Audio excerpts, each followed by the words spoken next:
अस्सलाम वालेकुम। आज वीक 20 में हम नया टॉपिक स्टार्ट कर रहे हैं, उसका नाम है डेलीगेट्स।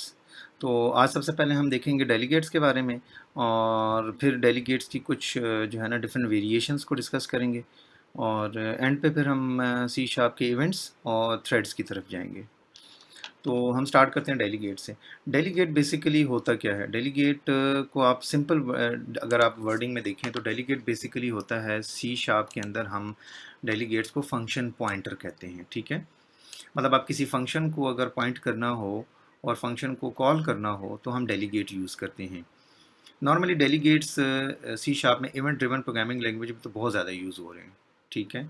आप लोगों ने जिस तरह बटन के क्लिक के पीछे कोई फंक्शन कॉल करते हैं, ये एक एग्जांपल है। अब डेलीगेट्स हमारे मेनली यूज़ होते हैं कॉल बैक्स में। डिटेल डिस्क्रिप्शन में जाने से पहले हम एक छोटी सी एग्जांपल्स देखते हैं ताकि हमें आसानी से समझ आ जाए। अब सी शार्प जो है वो डेलीगेट्स हमें बिल्ट इन भी प्रोवाइड करता है। मतलब सी शार्प के अंदर हमारे पास एक टाइप है, उसको हम कहते हैं एक्शन। ये हमारे पास एक डेलीगेट है, ठीक है? और इसी तरह एक और है जिसको हम कहते हैं फंक। ये भी एक डेलीगेट है। मतलब आप ये समझ लें कि ये फंक्शन पॉइंटर है, एग्जैक्टली जिस तरह सी प्लस प्लस के पॉइंटर्स होते थे, लेकिन वो वेरिएबल को पॉइंट करते थे और ये फंक्शन को पॉइंट करेंगे। अब हमारे पास बेसिकली इनको डेलीगेट्स को स्टार्ट करने से पहले हम एक ब्रीफ सी छोटी सी चीज़ देख लेते हैं फंक्शंस के बारे में। हम फंक्शंस को ना दो हिस्सों में तकसीम करेंगे। नंबर वन, वो फंक्शन जिनकी रिटर्न टाइप वॉइड है, इनपुट पैरामीटर जो मर्जी हो। नंबर टू, वो फंक्शन जिनकी रिटर्न टाइप वॉइड नहीं है, मतलब other than void return type. तो जितने भी फंक्शन जिनकी रिटर्न टाइप वॉइड है उनको हम एक्शन डेलीगेट से हैंडल करेंगे। मतलब एक्शन के पॉइंटर्स के थ्रू हम एक्सेस करेंगे। अब सी शार्प में ये जो पॉइंटर्स हैं ये सेफ पॉइंटर है। मतलब हम इसको कह सकते हैं ये टाइप सेफ हैं कि गलती की गुंजाइश कंपाइल टाइम पे नहीं हो सकती। कैसे, वो आगे चल के मैं आपको बताऊंगा। अब सबसे पहले मैंने कुछ फंक्शंस यहाँ, मैं आपको पहले फंक्शंस की एक लिस्ट पहले बता दूं कि कौन कौन से फंक्शंस मैंने बनाए हुए, क्योंकि हम डमी से काम कर रहे हैं। तो मैंने एक फंक्शन बनाया, मेथड ए रखा हुआ है, मतलब फंक्शन ए है, इसकी रिटर्न टाइप वॉइड है, ठीक है? ये स्टैटिक फंक्शन है क्योंकि मेन में हम डायरेक्ट कॉल करेंगे इसे। इस फंक्शन के अंदर कुछ भी नहीं है, जस्ट हमने फंक्शन कॉल करना है, इसलिए हम इसकी बॉडी पे इतना फोकस नहीं करें। इसमें इनपुट पैरामीटर कुछ भी नहीं जा रहा। इसी तरह फंक्शन बी है, इसमें इनपुट एक स्ट्रिंग जा रही है। फंक्शन सी है, इसमें एक इनपुट इंटीजर जा रहा है। फंक्शन डी डबल टाइप एक इनपुट है। फंक्शन ई में दो इनपुट हैं, ठीक है? अब ये जितने फंक्शन मैंने अभी आपको डिस्कस किए हैं इनकी सारों की रिटर्न टाइप वॉइड है। A B C D E ये सारे वॉइड रिटर्न टाइप है। इसका मतलब है कि इनके लिए जो हम पॉइंटर डिस्कस कर रहे हैं सी शार्प के अंदर जो मौजूद है उसको हम कहते हैं, मतलब इनको कहते हैं ये बिल्ट इन डेलीगेट्स हैं। इनका इनका नाम है एक्शन।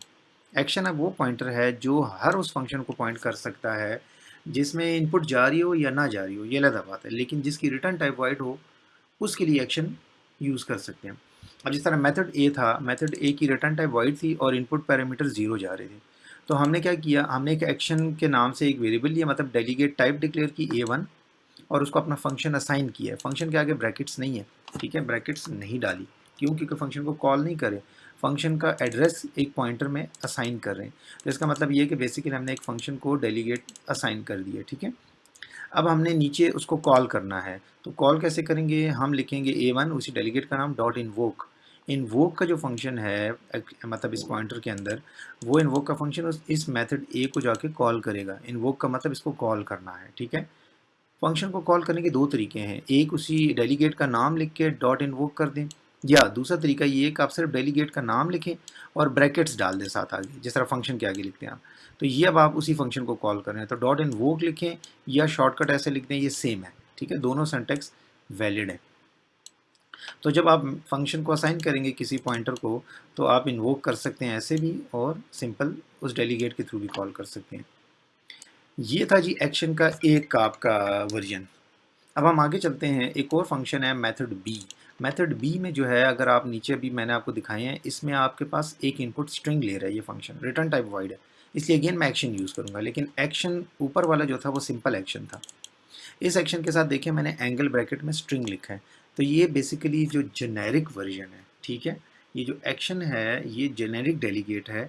अब इसके अंदर हम इनपुट में एंगल ब्रैकेट्स में ये बता रहे हैं कि भाई मुझे A2 जोन सा है ये डेलीगेट पॉइंटर चाहिए उस फंक्शन के लिए जिसमें एक इनपुट स्ट्रिंग भी जारी होगी, ठीक है।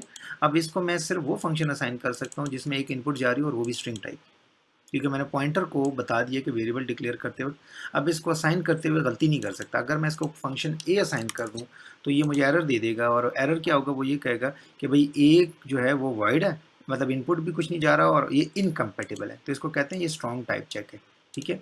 ये इसके हिसाब से चेक कर रहा होता है कि भाई पॉइंटर तो स्ट्रिंग ले रहा है तो यहाँ फंक्शन क्यों स्ट्रिंग नहीं ले रहा, तो कंपाइलर एरर दे देता है। तो उसके कंपेटेबल फंक्शन के साथ हम उसका वर्जन यूज़ करेंगे। अब ये सेकंड वर्जन एक्शन का यूज़ कर रहे हैं, वो सिंपल वर्जन था। अब ये वर्जन है with input one parameter which is string, ठीक है। अगेन असाइनमेंट सेम है।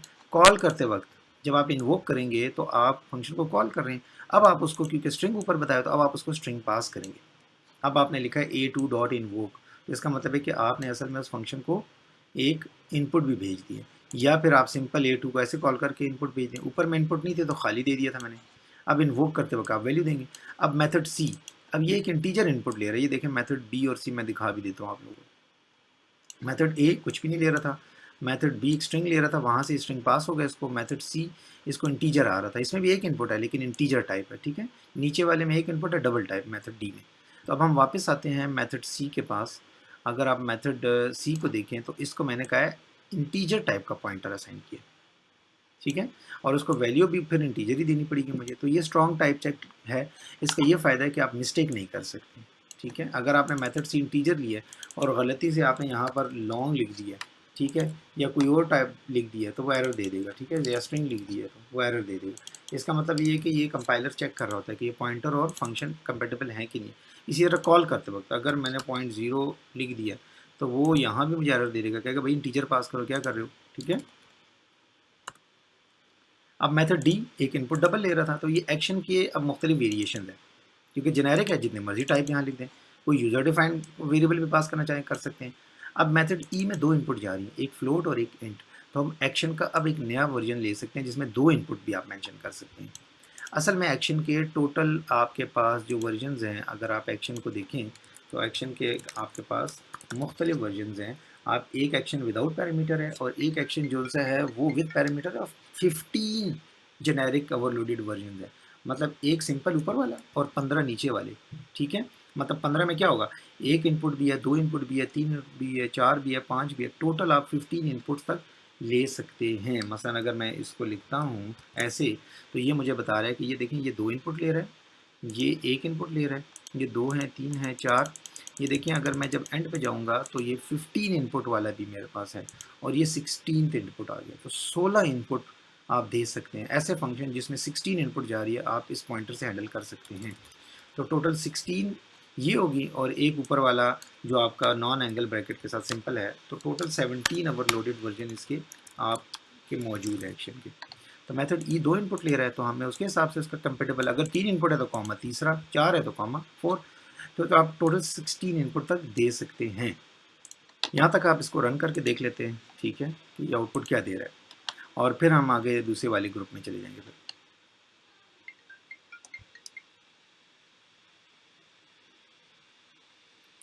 अब ये अगर आप यहाँ से देखें तो ये पहला कॉल था, this is method A call हो गया, दिस इज़ मेथड ए को दूसरे तरीके से कॉल किया है, ये मेथड बी कॉल हो गया, मेथड सी डी इनपुट भी जा रही है ये, ठीक है, ये फंक्शन के अंदर प्रिंट कर रहा हूँ डेटा, सही है।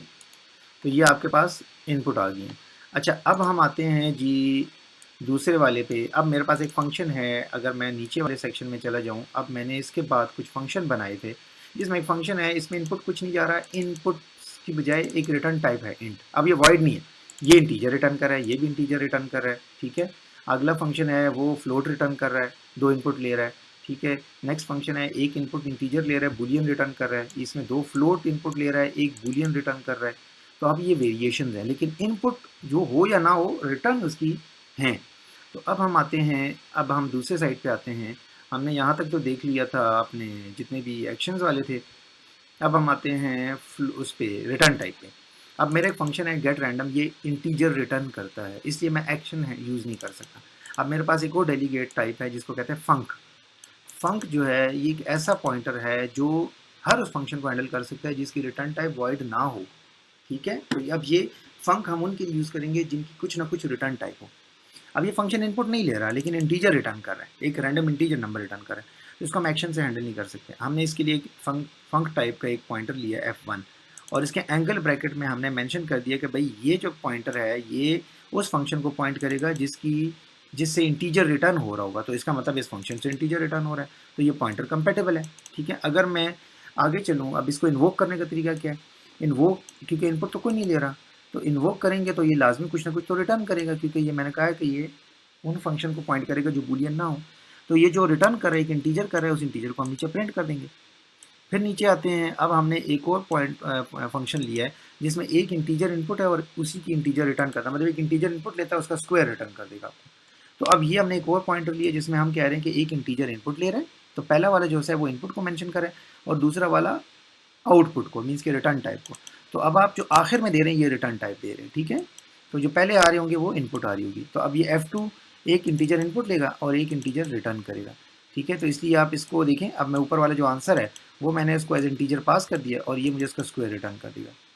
नीचे चलते हैं हम, एक फंक्शन है परसेंटेज का, वो आपसे एक फ्लोट इनपुट लेता है और फिर एक इंटीजर लेता है, मतलब आपसे ऑब्टेन मार्क्स लेगा जिस तरह फ्लोट में इनपुट लेगा और एक सेकंड में आपसे इंटीजर लेगा, ठीक है। और ये फंक्शन जब इन दोनों में प्रोसेस करेगा तो मतलब अब 85.5 आउट ऑफ 100 जो है मार्क्स कितने परसेंट है, तो ये परसेंटेज रिटर्न कर देगा, परसेंटेज फ्लोट में रिटर्न करेगा, ठीक है। तो इसका मतलब ये है कि जब ये पॉइंटर डिक्लेयर करूंगा तो तीनों चीज़ें बताऊंगा कि पहली इनपुट है फ्लोट, दूसरी इनपुट है इंटीजर और आखिरी जो है वो आउटपुट है फ्लोट, ठीक है। तो आखिर में जो होता है वो आउटपुट को रिप्रेजेंट कर रहा है। तो ये फंक्शन को हम असाइन कर रहे हैं इस पॉइंटर के साथ और फिर यहाँ से कॉल कर रहे हैं। नीचे हम आते हैं, इज इवन का एक फंक्शन है, उसको इंटीजर पास करते हैं और बताएगा इवन है या नहीं है, तो उसका मतलब बूलियन रिटर्न करेगा। तो देखें, इसको हमने इंटीजर पास किया और रिटर्न इसने क्या किया, हमें बूलियन किया। और ऊपर पॉइंटर को बताना पड़ा हमें कि एक इंटीजर इनपुट है और बूलियन रिटर्न है।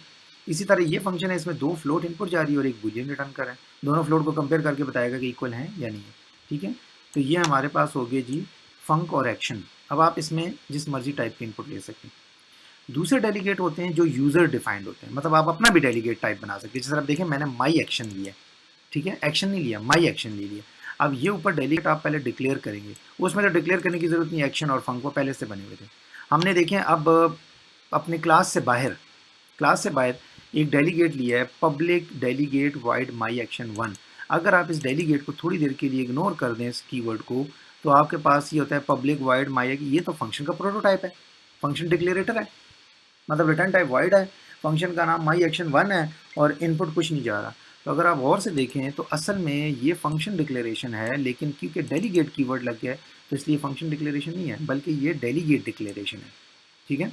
तो डेलीगेट डिक्लेरेशन के क्या है, इसके साथ मॉडिफायर लिखते हैं, फिर कीवर्ड डेलीगेट लाजमी लिखना होता है, फिर जिस फंक्शन को ये पॉइंट करेगा उसकी रिटर्न टाइप क्या होगी, वाइड, तो फिर वाइड लिखें, फिर आप उसका नाम जो भी माई एक्शन 1 माई एक्शन 2 जो डेलीगेट का नाम आपको पसंद है वो दे दें, ठीक है। अच्छा, उसके बाद आप आगे क्या देंगे, आगे इनपुट पैरामीटर अगर हैं तो ठीक है, नहीं तो नहीं। अब ये ऐसे फंक्शन को पॉइंट करेगा जिसमें इनपुट कुछ नहीं जा रही, जो रिटर्न कुछ नहीं करेगा। अब एक और मैंने बनाया एक्शन 2, इसमें एक स्ट्रिंग इनपुट जाएगी और रिटर्न कुछ नहीं करेगा। एक इनपुट इंटीजर के लिए मैंने बनाया, कुछ नहीं करेगा। और ये चार मैंने अपने डेलीगेट बनाए हैं जिनकी सारे फंक्शंस को वन बाय वन जो मैंने वेरिएशन दिए इनको पॉइंट करेगा और रिटर्न टाइप वाइड होगी। अब नीचे मैंने एक और डेलीगेट बनाया है, उसका नाम माई फंक 1 रख दिया और इसमें मैंने कहा ये इंटीजर रिटर्न करेगा। इसका मतलब है ये कैसे फंक्शन को पॉइंट करेगा जो इनपुट तो नहीं ले रहा है लेकिन इंटीजर रिटर्न करेगा। ये एक इनपुट ले रहा है, एक रिटर्न कर रहा है। ये मैंने एक और बनाया जो दो इनपुट ले रहा है, एक रिटर्न कर रहा है। और ये एक इनपुट ले रहा है और एक रिटर्न कर रहा है और हर एक के साथ टाइप बताई हुई है। तो आप अपने भी डेलीगेट बना सकते हैं। तो ये माई एक्शन 1 2 3 4, माई फंक 1 2 3 4, इनको भी हम यूज़ करेंगे नीचे। अब मैंने नीचे यहाँ पर यूज़ किए हुए हैं जी, लेट्स सपोज ये माई एक्शन 1 को मैंने एक वेरिएबल लिया है मे1 और उसको मेथड ए दे दिया, ठीक है, जिस तरह ऊपर हमने दिया था। अब इस फंक्शन को मैंने अपना डेलीगेट टाइप असाइन कर दिया और बाकी वही है, इन्वोक करना भी उसी तरह ही है, ठीक है जी। इसी तरह आपने नेक्स्ट फंक्शन के लिए भी बना दिया और बाकी तो सेम वही है, उनके हिसाब से मैंने डेलीगेट टाइप बना दिया। तो ये यूज़र डिफाइंड डेलीगेट हो गए, ऊपर थे सिस्टम डिफाइंड, ठीक है। अब ये माई फंक 1 को गेट रैंडम क्या करता था, कुछ इनपुट नहीं देता, इंटीजर रिटर्न करते हैं। तो ये मैंने जो माई फंक 1 बनाया ये उसी के कंपेटेबल बना दिया। तो ये आपसे इनपुट कुछ नहीं ले रहा लेकिन रिटर्न क्या कर रहा है, एक इंटीजर कर रहा है, ठीक है। स्क्वायर एक इंटीजर इनपुट ले रहा है और इंटीजर ही रिटर्न कर रहा है। तो ये मैंने माई फंक 2 बनाया। यहाँ तक आपके पास हो गई जी delegate with user defined type, ठीक है। ये यूज़र डिफाइंड टाइप डेलीगेट्स हो गए।